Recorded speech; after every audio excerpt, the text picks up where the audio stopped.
Hello friends, I am Pravesh Kumar. Welcome to my YouTube channel science concept by Pravesh. चलिए दोस्तों, आज हम डिस्कस करते हैं एक सेल के नए ऑर्गेनेल्स राइबोसोम के बारे में। ठीक है, इससे पहले हमने कुछ सेल के ऑर्गेनेल्स डिस्कस कर चुके हैं। मोस्ट ऑफ ज़्यादातर ऑर्गेनेल्स हमने पूरे डिस्कस कर ही लिए हैं। आज हमारा एक नया ऑर्गेनेल्स है, दैट इज राइबोसोम। ठीक है, ये राइबोसोम क्या होता है ना, और इसका फंक्शन क्या होता है, ये आज हम इसके बारे में डिस्कस करेंगे। तो जैसा आपको पता है कि सेल के अन्य ऑर्गेनेल्स से, जैसे कि माइटोकॉन्ड्रिया और प्लास्टिड था और एंडोप्लाज्मिक रेटिकुलम था, लाइसोसोम था, न्यूक्लियस था, इनके बारे में हमने पहले डिस्कस कर लिया है। अब ये उसी सीक्वेंस में क्या है, एक यानी कि ये भी है, एक ऑर्गेनेल्स है जिसका नाम क्या है, राइबोसोम, है ना। तो राइबोसोम क्या होता है, राइबोसोम कोशिका के अंदर पाया जाता है, यानी कि सेल्स में पाया जाता है। किसमें, साइटोप्लाज्म में राइबोसोम पाया जाता है। ठीक है, अब इस राइबोसोम की डिस्कवरी किसने की थी? देखिए, सबसे पहले एक क्लाउड नामक साइंटिस्ट थे। कौन थे?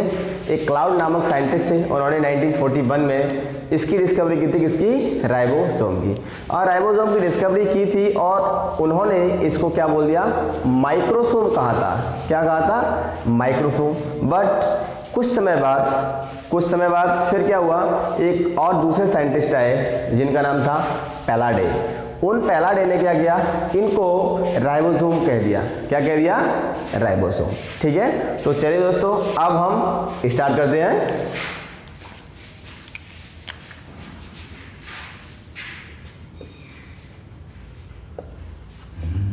राइबोसोम्स। ठीक है, तो राइबोसोम क्या होते हैं? एक सेल ऑर्गेनेल्स है। ये क्या है हमारा, एक सेल ऑर्गेनेल्स है। ठीक है, इसकी जो डिस्कवरी किसने की थी? डिस्कवरी 1941। क्लाउड नाम के एक साइंटिस्ट थे। कौन थे? क्लाउड नामक साइंटिस्ट थे। फिर आफ्टर सम टाइम एक दूसरे साइंटिस्ट हुए जिनका नाम था पैलाडे।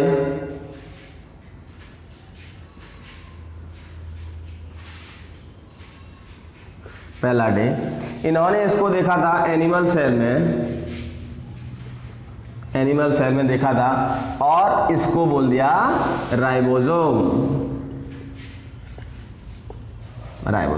बट जो क्लाउड नाम के साइंटिस्ट थे, इन्होंने देखा था तो इन्होंने इसको नाम दिया माइक्रोसोम। क्या नाम दिया था? माइक्रोसोम नाम दिया था। ठीक है, अब ये मोस्ट ऑफ किसके पार्टिकल होते हैं? ये राइबोन्यूक्लियो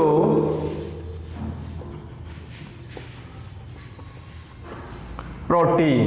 ये किसके बने होते हैं? राइबोन्यूक्लियो प्रोटीन पार्टिकल्स होते हैं। इसलिए हम इनको क्या बोल देते हैं? RNAP। हम क्या बोलते हैं इनको? RNAP। यानी कि मोस्ट ऑफ जो राइबोसोम होते हैं वो किसके बने होते हैं? RNA प्लस प्रोटीन के, है ना। तो मोस्टली राइबोसोम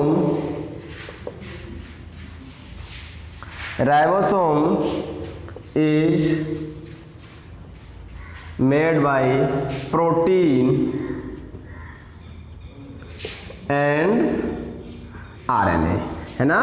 तो जो राइबोसोम है वो किस किस के कण हैं? प्रोटीन प्लस RNA के बने हुए कण होते हैं। ठीक है, अब ये राइबोसोम होते हैं हमारे, जो अलग अलग सेल्स में अलग अलग तरीके के होते हैं। इनके ऊपर कोई भी डुअल मेम्ब्रेन बाउंड्स नहीं होता, यानी कि इनके पास कोई भी डुअल मेम्ब्रेन नहीं होती है। जैसे कि किसमें थी? माइटोकॉन्ड्रिया में थी, प्लास्टिड में थी, एंडोप्लाज्मिक रेटिकुलम में थी, है ना, न्यूक्लियस में थी। ठीक उसी तरीके से राइबोसोम में कोई भी यानी कि मेम्ब्रेन नहीं होती, यानी कि डुअल मेम्ब्रेन नहीं होती है। अब इस डुअल मेम्ब्रेन नहीं होने के कारण, यानी कि इसकी एब्सेंट होती है डुअल मेम्ब्रेन, इसी के कारण ये प्रोकैरियोटिक तथा यूकैरियोटिक दोनों प्रकार की सेल में पाए जाते हैं, है ना। तो यानी कि जो राइबोसोम है, ribosome is not surrounded by dual membrane,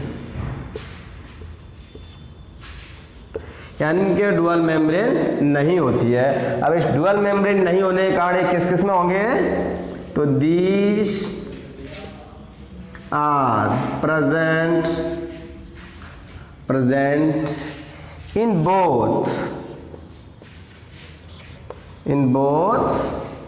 cell. अब बोथ सेल कौन कौन सी, प्रोकैरियोटिक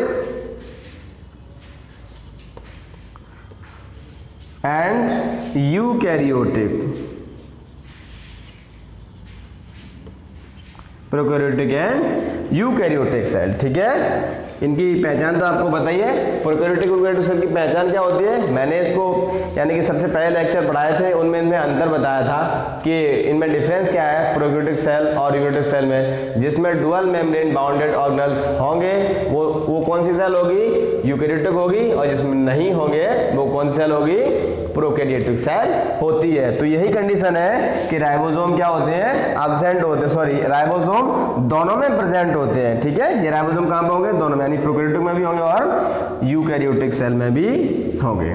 ठीक है, अब ये राइबोसोम मोस्ट ऑफ किसके बनते हैं, जो नंबर है वो किस पे डिपेंड करता है, यानी कि किस सेल में कितने राइबोसोम होंगे, वो किस पे डिपेंड करता है कि सेल में कितना आरएनए है और कितनी न्यूक्लियो प्रोटीन है। ये सब ये डिपेंड करता है कि किसी सेल में राइबोसोम कितने होंगे। अगर सेल में अगर प्रोटीन यानी कि न्यूक्लियो प्रोटीन कौन सी, न्यूक्लियो प्रोटीन तथा आरएनए अगर ज्यादा होगा तो उसमें जो राइबोसोम का नंबर है वो बहुत ज्यादा होगा। ठीक है, तो the number of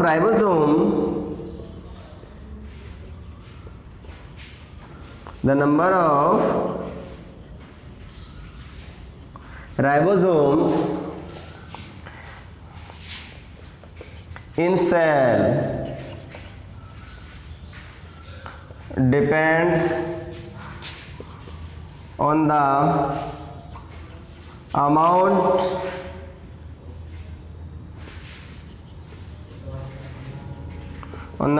of protein and RNA। क्या, RNA। अब प्रोटीन कौन सी होगी, वो न्यूक्लियो प्रोटीन है ना। तो इस तरीके की यानी जिसमें न्यूक्लियो प्रोटीन और आरएनए बहुत ज्यादा होगा उसमें यानी कि राइबोसोम बहुत ज्यादा होंगे। ठीक है, क्योंकि मोस्ट ऑफ जो राइबोसोम है वो किसका बना होता है, most of ribosome RNA plus protein का ही बना होता है। ठीक है, अब हम देखते हैं कि डिफरेंट टाइप्स में डिफरेंट सेल में डिफरेंट टाइप के राइबोसोम पाए जाते हैं। यानी यूकैरियोटिक सेल में कौन से राइबोसोम होते हैं और प्रोकैरियोटिक सेल में कौन से राइबोसोम होते हैं।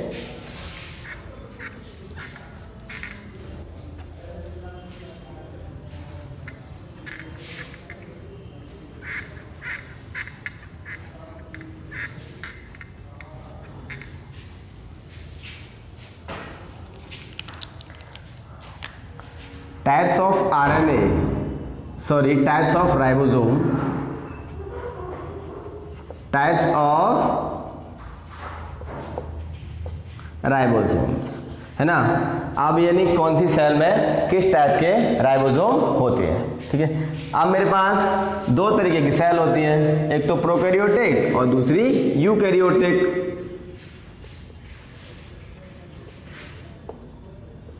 प्रोकैरियोटिक सेल और यूकैरियोटिक सेल,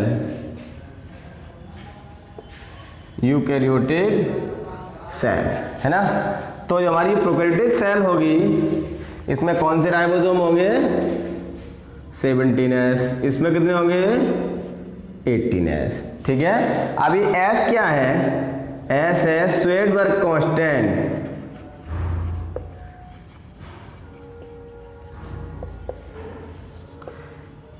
ठीक है, ये स्वेडबर्ग कांस्टेंट है, यानी कि स्वेडबर्ग नियतांक, स्वेडबर्ग साइंटिस्ट का नाम है। तो ये स्वेडबर्ग कांस्टेंट है क्या, 70S और ये 80S है ना। तो ये 70S किस में हो गए, प्रोकैरियोटिक में, यानी कि present in prokaryotic prokaryotic cell, ठीक है। और आपको पता है कि राइबोसोम किसके बने होते हैं, 2 स्मॉल सब यूनिट के बने होते हैं, ठीक है। तो अब ये प्रोकैरियोटिक में कौन से हैं, 70S के, तो इसकी स्मॉल सब यूनिट कौन सी होगी, तो इसमें 2 सब यूनिट होती है, दीज आर मेड बाय 2 सब यूनिट्स, 2 सब यूनिट्स, है ना। तो अब 70S वाला जो राइबोसोम होगा उसमें 2 सब यूनिट्स होंगी, एक होगी 50S और एक होगी 30S, ठीक है। ये होगी मेरी लार्ज सब यूनिट और ये वाली होगी, ठीक है। देखिए आप इसको 50 और 30 को देख के कंफ्यूज मत होना, कहीं ऐड करके देख लो कि 70 हो जाएगा, ऐसा ही होता है, ऐसा सोचो कि ऐसा ही होता है, यानी कि एक 50S की होती है और एक 30S की होती है। कहीं आप इसको ऐड करके देखो तो टोटल 70 नहीं आ रहा, तो फिर इसकी यानी कि यूनिट ऐसे कैसे हो सकती है, ठीक है। ये उस पर डिपेंड करता है कि जो न्यूक्लियस में राइबोसोम बन रहा है वो किस तरीके से बन रहा है, आरएनए अरेंज हो रहा है तो किस तरीके से अरेंज हो रहा है, ठीक है। तो ये तो होती है लार्ज सब यूनिट, ये होती है स्मॉल सब यूनिट्स। और इसका जो मॉलिक्यूलर वेट होता है,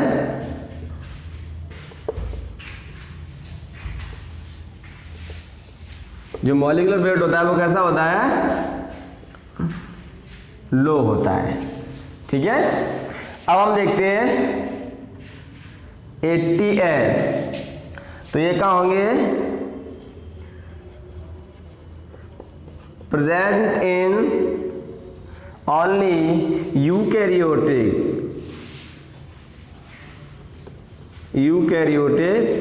सेल, ये केवल यूकैरियोटिक सेल में होंगे, ठीक है। ये प्रोकैरियोटिक में होते हैं और ये यूकैरियोटिक, तो ये प्रोटीन के साथ साथ में यूकैरियोटिक में होंगे और ये केवल यूकैरियोटिक में होते हैं, ठीक है। तो ये भी होगा स्मॉल सब यूनिट्स और लार्ज सब यूनिट का बना होगा ये भी। तो इसकी जो स्मॉल सब यूनिट होगी, स्मॉल सब यूनिट इसकी होगी तो किसकी बनी होगी, यहाँ पे कितनी स्मॉल 30S, तो यहाँ पे कितनी हो जाएगी 40S, और इसकी जो लार्ज सब यूनिट होगी वो बनी होगी 60S की, ठीक है। S का मतलब मैंने आपको बता ही दिया है क्या होता है, स्वेडबर्ग कांस्टेंट होता है। अब ये इनका जो मॉलिक्यूलर वेट होता है वो क्या होता है, हाई होता है, इनकी अपेक्षा हाई होगा।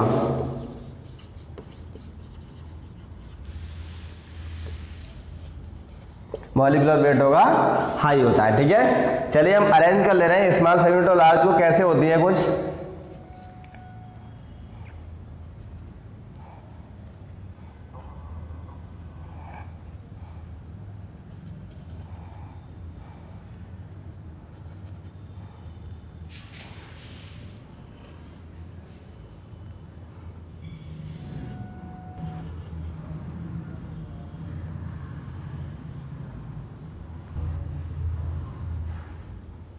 इस तरीके से हमारी जो लार्ज सब यूनिट होती है उसमें हमारी स्मॉल सब यूनिट फिट होती है इस तरीके से, ठीक है। अब मान लिया ये किसका है, ये प्रोकैरियोटिक सेल का है, प्रोकैरियोटिक राइबोसोम, है ना। तो ये सी कौन सी यूनिट हो जाएगी 50S और हो जाएगी 30S, है ना। ये वाली जो मेरी यूनिट है, ये वाली, ये कौन सी वाली है, ये लार्ज सब यूनिट है ना। और ये वाली मैं इसको दिखा रहा हूँ 30S, तो रेड वाले से मैं दिखाई है ये कैसी यूनिट है, ये स्मॉल सब यूनिट है, ठीक है। राइबोसोम कुछ इस तरीके से होता है, यानी दोनों सब यूनिट्स एक दूसरे में फिट होती है, यानी लार्ज वाली में स्मॉल वाली सब यूनिट फिट होगी।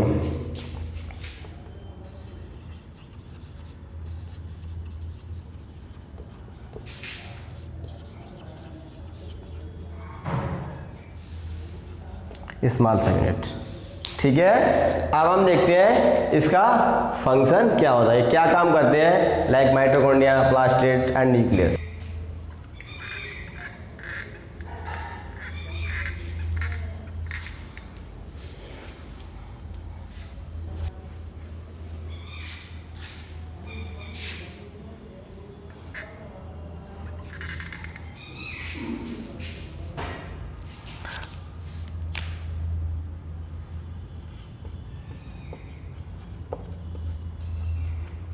फंक्शंस ऑफ राइबोसोम,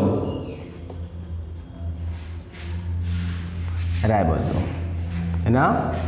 देखो आपको पता है कि राइबोसोम कहाँ होते हैं, राइबोसोम एंडोप्लाज्मिक रेटिकुलम से अटैच होते हैं, है ना। राइबोसोम एंडोप्लाज्मिक रेटिकुलम से अटैच होते हैं तो एक इसमें एक राउंडेड फॉर्म के रूप में होते हैं, ठीक है। और जब यानी कि न्यूक्लियस से जितनी भी जो सूचनाएं आती हैं वो कहाँ जाती हैं, आरएनए के थ्रू राइबोसोम पर, फिर राइबोसोम पर क्या होता है, प्रोटीन की फॉर्मेशन होती है। तो इसका फंक्शन क्या हो जाएगा, प्रोटीन सिंथेसिस है जो इसका मेजर फंक्शन है इसका।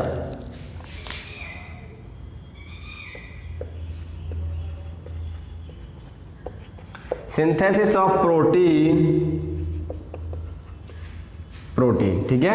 ये प्रोटीन सिंथेसिस इसका क्या है, मेजर फंक्शन होता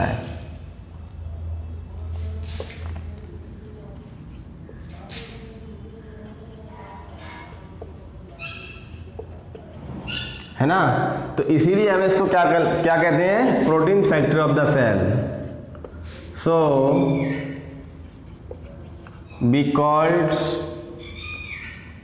the ribosome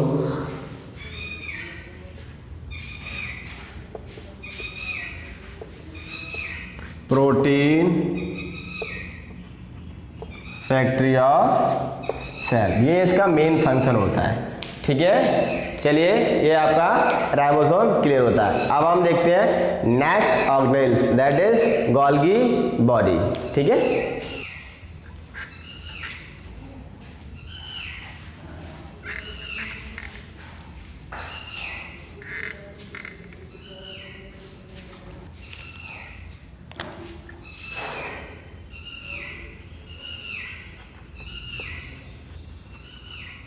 गोल्गी बॉडी, ठीक है। इसको हम बोलते हैं गोल्जी काय, क्या बोलते हैं, गोल्जी काय हम इसको कहते हैं, ठीक है। अब देखो गोल्जी काय की स्ट्रक्चर पहले हम ड्रॉ कर ले रहे हैं।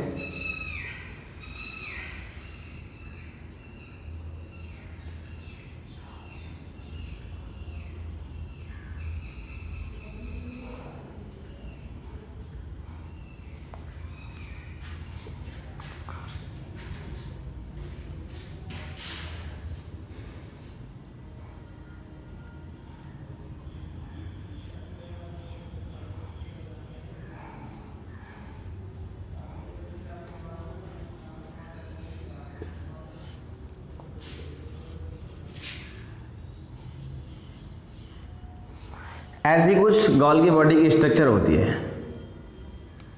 यानी कि लेयर से इसमें होती हैं।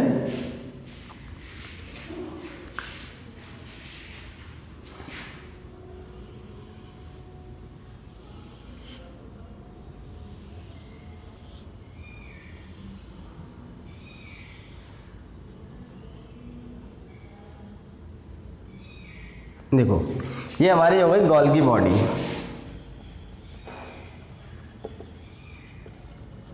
गोल्गी बॉडी या फिर हम इसको क्या बोल देते हैं, गोल्गी एपेटस कहते हैं, ठीक है। अब ये गोल्गी एपेटस कैसा है, एक मेम्ब्रेनस स्ट्रक्चर है। कैसा है, मेम्ब्रेनस स्ट्रक्चर है। और ये भी क्या होता है, एक डुअल मेम्ब्रेन से कवर होता है। कैसी मेम्ब्रेन से कवर होता है, डुअल मेम्ब्रेन से ये कवर होता है ना। इसकी जो फर्स्ट टाइम इसकी जो डिस्कवरी की थी वो जियोर्ज नामक साइंटिस्ट ने की थी। किसने की थी, जियोर्ज नाम के साइंटिस्ट से। फिर कुछ समय बाद जियोर्ज नाम के साइंटिस्ट के बाद एक आए कैमिलो गोल्गी।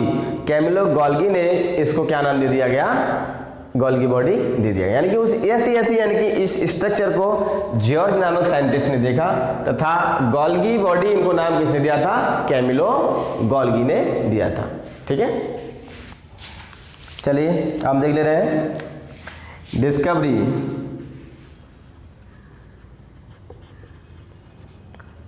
डिस्कवरी से किसने की थी? जियोर्ज। जियोर्ज नाम के एक साइंटिस्ट थे, है ना, वो जर्मन साइंटिस्ट थे, जर्मन साइंटिस्ट थे। फिर इनको गोल्गी बॉडी नाम किसने दिया? Camillo Golgi.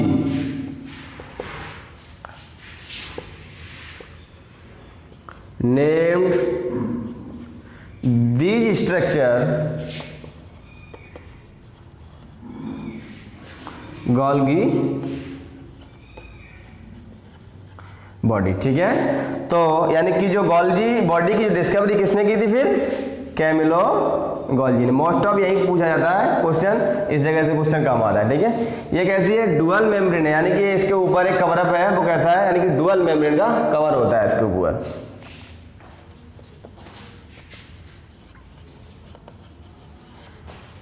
It is surrounded by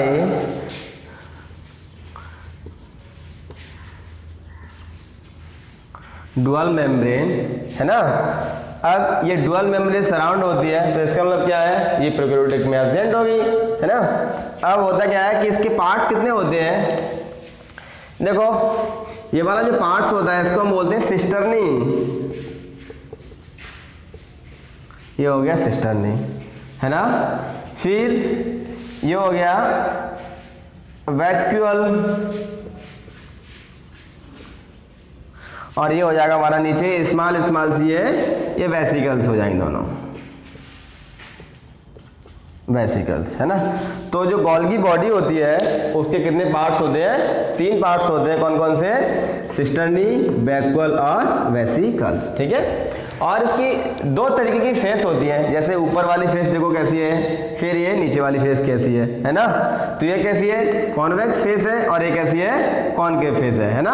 है कि नहीं है? ऊपर वाली कैसी है? उत्तल लेंस जैसी है, इस तरीके से, और नीचे कैसी है? देखो, अगर ऐसे देखा जाए तो कैसी है? अवतल लेंस जैसी है। तो उस वाली को हम बोलेंगे, इस वाली फेस को, ऊपर वाली को कॉन्वेक्स फेस। कॉन्वेक्स फेस का नाम हमने रखा है फॉर्मिंग फेस। इसका दूसरा नाम क्या है? Forming face. Forming face. और जो निचली वाली ये है सरफेस, इसको हम बोलते हैं कॉनकेव, कॉनकेव फेस। इसका दूसरा नाम है मैच्योरिंग फेस, मैच्योरिंग फेस। आया समझ में? ठीक है।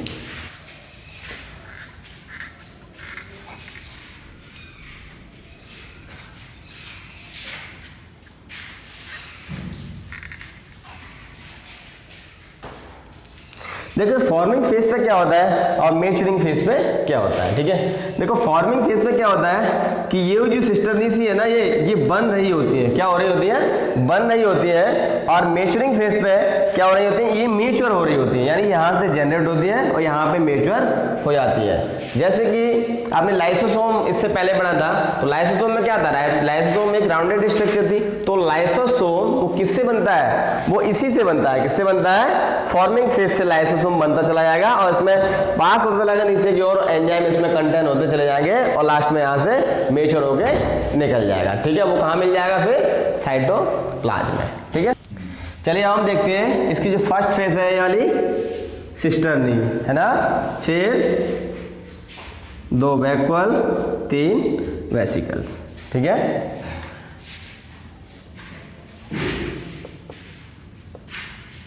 ये क्या है? हमारी सिस्टर्नी। ये सिस्टर्नी कैसी है? देखो, फ्लैट स्ट्रक्चर है। कैसी है? फ्लैट स्ट्रक्चर है। दीज आर द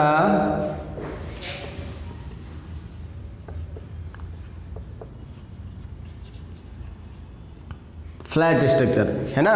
फिर अब ये फ्लैट स्ट्रक्चर में क्या होता है? डिवीजन होता है। उनसे क्या बनता है? हमारा वैक्यूल बनता है ना। These are the bag like structure,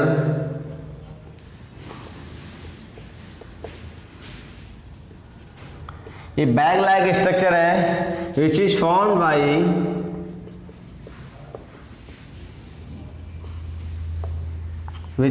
by the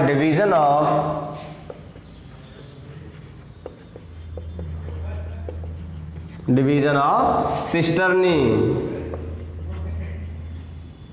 है ना। यानी कि सिस्टर्नी है, देखो इसके पास में दिखाया इसको, ये डिवाइड हो गई है। मान लिया कुछ ऐसा है, जैसे कि ये डिवाइड हो गई यहाँ से, है ना। तो फिर क्या हो जाएगा, ये इस तरीके से बन जाएगी, है ना। जब इस तरीके से बन जाएगी तो क्या हो जाएगी, ये बैकवॉल हो जाएगी, ठीक है, ये बैकवॉल बन जाएगी।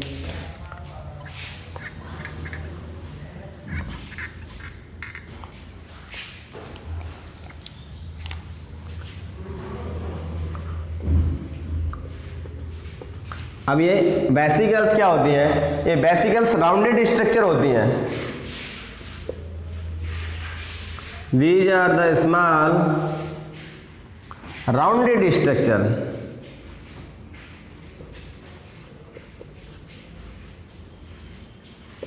कैसी होती है, स्मॉल होंगी और ये राउंडेड स्ट्रक्चर होती है, ठीक है। तो ऐसा हमारा कुछ क्या होता है, गोल्गी बॉडी है। गोल्गी बॉडी की पूरी स्ट्रक्चर। अब हम इसके क्या देखेंगे, फंक्शन, ये काम क्या करता है।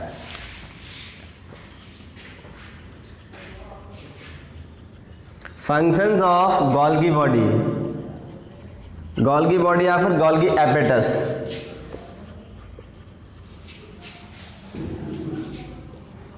देखो पहला फंक्शन इसका क्या होता है, फॉर्मेशन ऑफ लाइसोसोम। अभी मैंने बताया था कि ब्रेक डाउन होगी और ये उधर से चलते चली जाएगी इसमें अंदर से, तो इसी के से अंदर से इसमें क्या हो जाएंगे, हाइड्रोलाइटिक एंजाइम भर जाएंगे। हाइड्रोलाइटिक एंजाइम भरने से इधर से होकर के, यानी मैच्योरिंग फेज से होकर के लाइसोसोम निकल जाएगा, है ना। तो formation of lysosome, formation of lysosome. दूसरा फंक्शन इसका हो जाएगा formation of acrosome, formation of acrosome of sperm. यानी कि जो स्पर्म का जो अगला पार्ट होता है उसका नाम क्या होता है, एक्रोसोम। तो एक्रोसोम किसके, यानी किससे बनता है, वो गोल्गी बॉडी से बनता है, ठीक है। ये आपका गोल्गी बॉडी, यानी कि जितने भी आपके सेल ऑर्गेनेल्स थे वो आपके कंप्लीट होते हैं। चलिए आज के लिए इतना ही काफी। अगर आपको वीडियो पसंद आया है तो चैनल को सब्सक्राइब कर वीडियो को लाइक करें।